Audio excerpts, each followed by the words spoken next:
Hi hello ಎಲ್ರಿಗೂ ನಮಸ್ಕಾರ. Welcome to ಬಿಸಿ ಬಿಸಿ ಭೋಜನ. ಇವತ್ತಿನ ಸ್ಪೆಷಲ್ ಬಂದು ಚೆನ್ನ ಮಸಾಲ. ಪೂರಿಗೆ, ಚಪಾತಿಗೆ, ದೋಸೆಗೆ ಎಲ್ಲದಕ್ಕೂ ತುಂಬ ಚೆನ್ನಾಗಿರುತ್ತೆ. ಒಳ್ಳೆ ಕಾಂಬಿನೇಷನ್ ಅಂತಲೇ ಹೇಳ್ಬೋದು. ನಾನಿವತ್ತು ಪೂರಿ ಮಾಡ್ತಾಯಿದ್ದೆ, ಸೊ ಹಾಗಾಗಿ ಚೆನ್ನ ಮಸಾಲ ಮಾಡೋಣ ಅಂತ ಮಾಡಿದ್ದೆ. ಟೇಸ್ಟ್ ಮಾತ್ರ ತುಂಬ ಚೆನ್ನಾಗಿ ಬಂದಿತ್ತು. ಬನ್ನಿ ಈಗ ಮಾಡೋದು ಹೇಗೆ ನೋಡ್ಕೊಳ್ಳೋಣ. ನಾನಿಲ್ಲಿ ದಪ್ಪ ಕಡಲೆಕಾಳನ್ನ ನೆನೆಸಿ ಬೇಯಿಸಿಟ್ಕೊಂಡಿದ್ದೆ, ಅದನ್ನು ರುಬ್ಕೊತಾ ಇದ್ದೀನಿ. ಈಗ ಒಂದು ಬಾಣಲಿಗೆ ಎಣ್ಣೆ ಹಾಕ್ಕೊಂಡು ಇದಕ್ಕೆ ಸ್ವಲ್ಪ ಜೀರಿಗೆ ಹಾಕ್ಕೊತಾ ಇದ್ದೀನಿ. ಜೀರಿಗೆ ಎಲ್ಲ ಸಿಡಿದ ಮೇಲೆ ಈಗ ಇದಕ್ಕೆ ಸಣ್ಣಕ್ಕೆ ಹೆಚ್ಚಿಟ್ಕೊಂಡಿರೋಂಥ ಈರುಳ್ಳಿ ಹಾಕ್ಕೋಬೇಕು. ಹಾಕ್ಕೊಂಡು ಎಲ್ಲ ಚೆನ್ನಾಗಿ ಫ್ರೈ ಮಾಡ್ಕೋಬೇಕು. ಅದೆಲ್ಲ ಹಸಿ ವಾಸನೆ ಹೋಗೋವರೆಗೂ ಚೆನ್ನಾಗಿ ಫ್ರೈ ಮಾಡಬೇಕು ಈರುಳ್ಳಿನ. ಅದು ಫುಲ್ ಗೋಲ್ಡನ್ ಬ್ರೌನ್ ಬರಬೇಕು, ಅಲ್ಲಿವರೆಗೂ ಚೆನ್ನಾಗಿ ಹುರ್ಕೋಬೇಕು. ಈಗ ಇದಕ್ಕೆ ನಾನು ಟೊಮೆಟೊ ಪ್ಯೂರಿ ಹಾಕ್ಕೋತಾ ಇದ್ದೀನಿ. 2-3 ಟೊಮೆಟೊನ ನಾನು ರುಬ್ಬಿಟ್ಕೊಂಡಿದ್ದೆ. ಅದನ್ನು ಈಗ ಒಗ್ಗರಣೆಗೆ ಸೇರಿಸ್ಕೊಂಡು ಚೆನ್ನಾಗಿ ಫ್ರೈ ಮಾಡ್ಕೋಬೇಕು. ಎಲ್ಲ ಹಸಿ ವಾಸನೆ ಹೋಗೋವರೆಗೂ ಚೆನ್ನಾಗಿ ಫ್ರೈ ಮಾಡ್ಕೋಬೇಕು. ಈಗ ಕಾಳನ್ನ ರುಬ್ಬಿಟ್ಕೊಂಡಿರೋ ಅಂಥದ್ದನ್ನ ಇದಕ್ಕೆ ಸೇರಿಸ್ಕೊತಾ ಇದ್ದೀನಿ.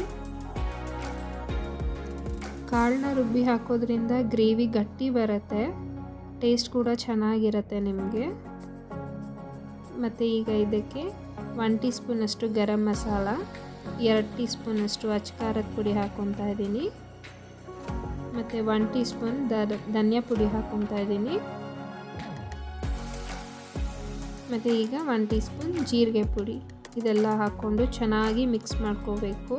ಎಲ್ಲನೂ ಚೆನ್ನಾಗಿ ಬೇಯಿಸ್ಕೋಬೇಕು. ಇದೆಲ್ಲ ಆಲ್ಮೋಸ್ಟ್ ಚೆನ್ನಾಗಿ ಫ್ರೈ ಆಗಿದೆ. ಈಗ ಇದಕ್ಕೆ ರುಚಿಗೆ ತಕ್ಕಷ್ಟು ಉಪ್ಪು ಹಾಕ್ಕೊತಾ ಇದ್ದೀನಿ. ಉಪ್ಪೆಲ್ಲ ಹಾಕ್ಕೊಂಡು ಚೆನ್ನಾಗಿ ಮಿಕ್ಸ್ ಮಾಡ್ಕೊತಾ ಇದ್ದೀನಿ. ಈಗ ಇದೆಲ್ಲ ಎಣ್ಣೆ ತೇಲ್ ಬರುವಾಗ ಇದಕ್ಕೆ ಕೂಗಿಸ್ಕೊಂಡಂಥ ಕಾಳು, ಬೇಯಿಸಿಟ್ಕೊಂಡಂಥ ಕಾಳು ಹಾಕ್ಕೋಬೇಕು. ನಾನಿಲ್ಲಿ ನೀರು ವೇಸ್ಟ್ ಮಾಡಿಲ್ಲ, ನೀರು ಕೂಡ ಸೇರಿಸ್ಕೊಂಡಿದ್ದೀನಿ.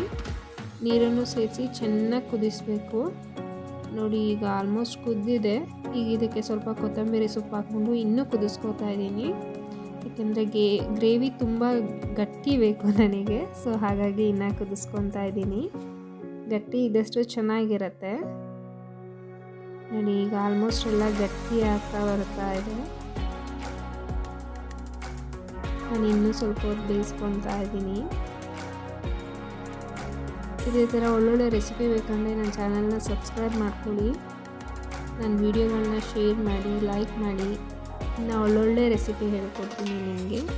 ನೋಡಿ ಎಲ್ಲ ಆಲ್ಮೋಸ್ಟ್ ರೆಡಿ ಆಯಿತು. ಇದು ಫುಲ್ ಗಟ್ಟಿಯಾಗಿದೆ. ಈಗ ಚೆನ್ನ ಮಸಾಲ ರೆಡಿ ಆಗಿದೆ, ಕಲರ್ಫುಲ್ ಆಗಿದೆ. ನೋಡ್ತಾ ಇದ್ರೇ ತಿನ್ನಬೇಕು ಅಂತ ಆಸೆ ಆಗ್ತಾಯಿದೆ. ಟೇಸ್ಟ್ ಅಂತೂ ತುಂಬ ಚೆನ್ನಾಗಿರುತ್ತೆ. ನೀವು ಒಂದ್ಸಲ ಟ್ರೈ ಮಾಡಿ, ಹೇಗಿತ್ತು ಅಂತ ಕಮೆಂಟ್ ಮಾಡಿ ತಿಳಿಸಿ. ನಾನೀಗ ಇದನ್ನು ಪೂರಿ ಜೊತೆ ಸರ್ವ್ ಮಾಡ್ಕೊತಾ ಇದ್ದೀನಿ. ಟೇಸ್ಟ್ ಅಂತೂ ಅಲ್ಟಿಮೇಟ್ ಆಗಿತ್ತು. ನೀವು ಟ್ರೈ ಮಾಡಿ, ಟೇಸ್ಟ್ ಹೇಗಿತ್ತು ಅಂತ ತಿಳಿಸಿ. ಮತ್ತು ಮುಂದಿನ ವೀಡಿಯೋನಲ್ಲಿ ಸಿಗ್ತೀನಿ. ಅಲ್ಲಿವರೆಗೂ ಟೇಕ್ ಕೇರ್, ಬಾಯ್.